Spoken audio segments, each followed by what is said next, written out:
माता लक्ष्मी किन दो स्थानों पर कभी वास नहीं करती हैं? फटे कपड़े, टूटे बर्तन, एक बार जरूर सुने।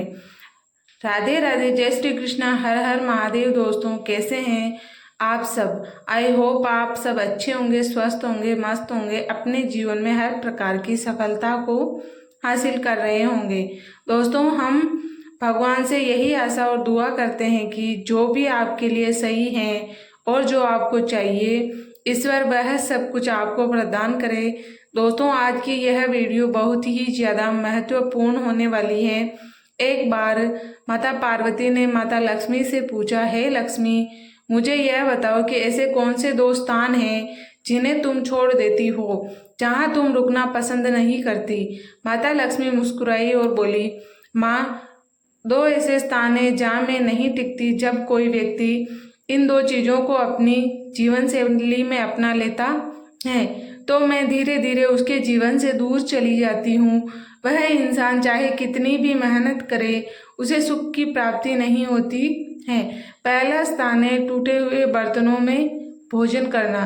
यदि कोई व्यक्ति ऐसे बर्तनों में भोजन करता है जिनकी किनार टूट चुकी हो, जैसे किसी गिलास की धार कटी हो, कटोरी टूटी हो या थाली में दरार हो, तो ऐसे बर्तनों का उपयोग करने से न सिर्फ स्वास्थ्य पर असर पड़ता है बल्कि उसके भाग्य पर भी लक्ष्मी की कृपा कम हो जाती है। ऐसा इंसान चाहे जितना भी प्रयास कर ले, उसके जीवन में दरिद्रता बनी रहती है। दूसरा स्थान है फटे हुए वस्त्र पहनना। जो व्यक्ति पुराने फटे चिटके वस्त्र पहनता है, उसका भाग्य भी उन फटे कपड़ों की तरह बिखरता जाता है। जैसे फटे कपड़ों से रेशे निकलते हैं, वैसे ही उसकी मेहनत का फल जीवन से निकल जाता है और उसे संतोष का अनुभव नहीं होता है। आजकल तो फटे कपड़ों को फैशन कहा जाता है, लेकिन शास्त्रों में यह शुभ संकेत नहीं माना जाता है। आजकल युवा वर्ग इसे ट्रेंड समझकर अपनाता है, लेकिन जब वही युवक या युवती विवाह के बाद अपने नए घर जाती है, तब समझ में आता है कि यह कपड़े नहीं, संस्कार थे जो हमने त्याग दिए। महाराज, थोड़ा सुधार कहाँ, शरीर को भोगना था, लेकिन फिर मनुष्य क्यों भोगता है? यह जीवात्मा क्यों भुगत रही है? क्योंकि आत्मा मरती नहीं। जब इसे दुख सहना पड़ता है तो ये तड़पाती है, चिल्लाती है, कहती है, अब नहीं करूँगी गलती, क्षमा कर दो मुझे। अब यह आत्मा भटक रही है, तड़प रही है, कह रही है, मुझे फिर से कोई अवसर मिले। फिर उस आत्मा ने प्रार्थना की कि अब मुझे जन्म दो तो मैं भगवान का भजन करूँगी। अब इस जीवन को व्यर्थ नहीं जाने दूंगी। जो हो गया सो हो गया, लेकिन अगला अवसर मुझे भटकने नहीं दूंगी। फिर वही कथा दोहराई जा रही है। जब समय मिला तो शिव की कथा सुनने को प्राप्त हुई। परिवार, रिश्तेदारों को समय दो और देखो, एक बुआ, एक ननद कितनी सेवा करती है शादी में। तुम सब तो बस बैठी रहती हो। पर एक प्रहलाद की बुआ थी, उसका नाम क्या था? होलिका? नहीं, वो नाम तो बाद में पड़ा, जब उसने मृत्यु के समय एक महान कार्य किया। उसका असली नाम था ढूंढा। मरते समय उसने वो कर दिखाया जो कोई नहीं कर पाता है। ब्रह्मा जी ने जो चादर दी थी, वह प्रहलाद को लेकर गोद में बैठ गई। जब चारों तरफ से आग लगी तो उसे लगा मेरा भतीजा जल जाएगा। उसने अपनी चादर को फैलाकर अपने तन पर नहीं, भतीजे के ऊपर डाल दिया। खुद जल गई, लेकिन अपने भतीजे को बचा लिया। तभी उसका नाम पड़ा होली, भगवान की होली। ढूंढा बुआ ने जो किया वो दिखाता है कि बुआ हमेशा दुआ देती हैं। जो बद्दुआ दे वो बुआ ही नहीं होती है। शिव कथा कह रही है कि शंकर जी का पावन चरित्र, उनका उज्जवल भविष्य। महाराज, आपने बहुत ही सुंदर बात लिखी है। इनके लिए एक बार जोरदार तालियां हो जाए। आपने जो कहा वो दिल को छू गया। आपने लिखा है कि गुरुजी पहले जिन शिव मंदिरों में बेलपत्र, फूल और दूध चढ़ा करते थे, वहाँ हमेशा एक दिव्यता की गंध बनी रहती थी। लेकिन अब जब से शिव महापुराण की कथा टीवी पर आने लगी है, तब से मंदिरों में जो सफाई हो रही है वो अद्भुत है। मैं शब्दों में बयान नहीं कर सकता कि कितने स्वच्छ हो गए हैं हमारे मंदिर। महाराज जी, आपको बारंबार प्रणाम। आपने जो मन का भाव व्यक्त किया है वह सच में बहुत ही सुंदर है। यह बदलाव सिर्फ एक मंदिर का नहीं, मेरे गांव के आसपास जितने भी शिव मंदिर हैं वहां अब माताएं बच्चे जाकर सफाई करते हैं, शाम को साज सज्जा करते हैं और चुपचाप चले जाते हैं। लोग भले ही उन्हें पागल कहें, लेकिन सच मानिए उनसे बड़ा समझदार कोई नहीं। अब ध्यान में एक गीत की पंक्ति आ रही है। सब कुछ सीखा हमने, ना सीखी होशियारी, क्योंकि हम खुद को बच्चा मानते हैं और हमारे पिता हैं। हमें ज्यादा होशियार नहीं बनना, बस उनके शरण में रहना है। एक बार उज्जैन कुंभ की बात है। कथा चल रही थी और पास में एक लंबी अगरबत्ती जली हुई थी। हरियाणा की एक भक्तिन आई कथा सुनने। वहीं पास के गांव मोरटका की एक महिला भी कथा में आई थी। हरियाणा वाली ने कहा, मेरा बेटा बहुत परेशान करता है, उसे कहाँ घुमाने ले जाऊं? तो मोरटका वाली बोली, तू चिंता मत कर, तू मेरे साथ चल, मैं घुमा दूंगी।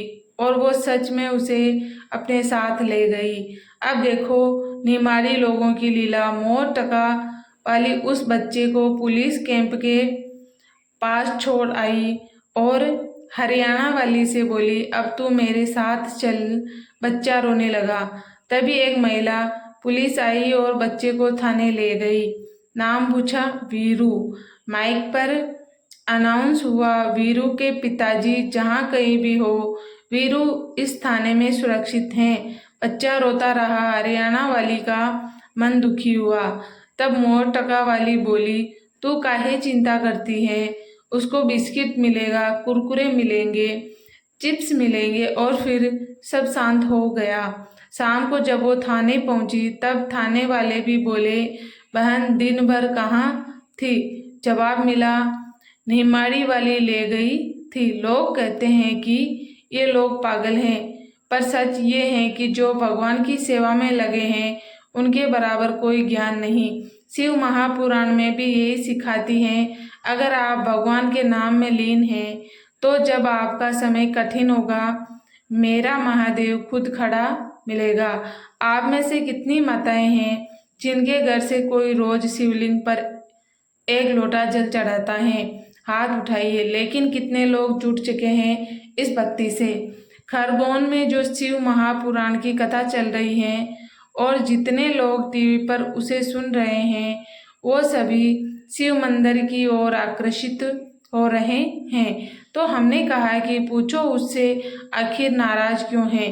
तो उसने लिखकर भेजा कि वो इसलिए नाराज हैं क्योंकि तुमने बच्चों से कहा कि पानी चढ़ाकर आओ। अब हम 2 बार मटका बदल चुके हैं। वो जब भी जाता है मटका फोड़कर ही लौटता है। हम गुरुजी से भी बोले, अब ये छोटे छोटे से तो हैं, मटका भरने जाते हैं तो खुद ही गिरा बैठते हैं, पर अच्छा है सीख तो रहे हैं। अरे भाई, हिंदू धर्म में जन्म लिया है और आज के समय में हिंदू धर्म को तोड़ने वाले हर जगह बिखरे पड़े हैं। एक बात समझ नहीं आती कि दूसरे धर्मों के लोग आखिर हिंदू धर्म पर ही निशाना क्यों साधते हैं? क्या उनके पास खुद के सुधारने को कुछ नहीं? हर कोई जैसे पीछे ही पड़ गया है कि हिंदू धर्म को तोड़ दो, मिटा दो। अब एक काम करो, एक नियम बना लो, शंकर जी के मंदिर जाना है तो 1 लोटा पानी चढ़ाकर आओ, और अगर पानी नहीं ले जा सके तो मंदिर की सफाई कर दो। बस इतना कर लो, देखना बहुत कुछ बदल जाएगा। कुक्सी जो चौबट और अलीराजपुर के पास है वहाँ की बात है। वहाँ एक गाड़ी का ड्राइवर है, नाम है धीरेन्द्र। तनख्वाह है सिर्फ 9,000 रुपये महीना। उसकी पत्नी ने एक पत्र लिखा था कुबेरेश्वर धाम से। उसने लिखा, मैं अपने पति के साथ यहाँ आई हूँ सीहोर के इस पवित्र धाम में, और मुझे इस बात की खुशी है कि मेरा पति जो कभी किसी देवता को नहीं मानता था, कभी किसी कथा में नहीं जाता था, आज मुझे खुद गाड़ी में बिठाकर इस धाम तक लेकर आया है। उसका कारण सिर्फ इतना है कि अब वो शंकर जी की भक्ति में इतना डूब गया है कि जब तक शिव जी को जल अर्पित न कर ले कुछ खाता नहीं है। अब जब भी घर से निकलता है एक बड़ी बोतल पानी की साथ लेकर निकलता है। रास्ते में जहाँ कहीं भी शिवलिंग दिखा वहीं चढ़ा आता है। विश्वास देखो कितना जाग गया है लोगों का। कोई कहता है कि शिव महापुराण में रखा ही क्या है, शिवोर वाले महाराज फालतू की बातें करते हैं। लेकिन अगर आप हिंदू धर्म को बचाना चाहते हैं तो परिवार, बच्चे, कुटुंब सबको थोड़ा थोड़ा धर्म की ओर जोड़ना ही पड़ेगा। तो दोस्तों यह थी आज की बहुत ही ज़्यादा महत्वपूर्ण वीडियो। अगर आपको इस वीडियो से कुछ भी सीखने को मिला हो तो इस वीडियो को लाइक करके, चैनल को सब्सक्राइब करके पास वाली बेल आइकन को ज़रूर दबा लीजिएगा। और आप सभी से हाथ जोड़कर निवेदन है कि इस वीडियो को अपने दोस्तों के पास, अपनी फैमिली ग्रुप में ज़रूर शेयर कीजिएगा ताकि वह भी इस वीडियो का लाभ उठा सके। हम मिलेंगे आपसे अगली वीडियो में एक नई जानकारी के साथ। तब तक एक बार कमेंट बॉक्स में अगर आप भी हमारी तरह महादेव से सच्चे हृदय से प्रेम करते हैं तो हर हर महादेव अवश्य लिखिएगा। और यहाँ तक बने रहने के लिए आपका बहुत बहुत धन्यवाद।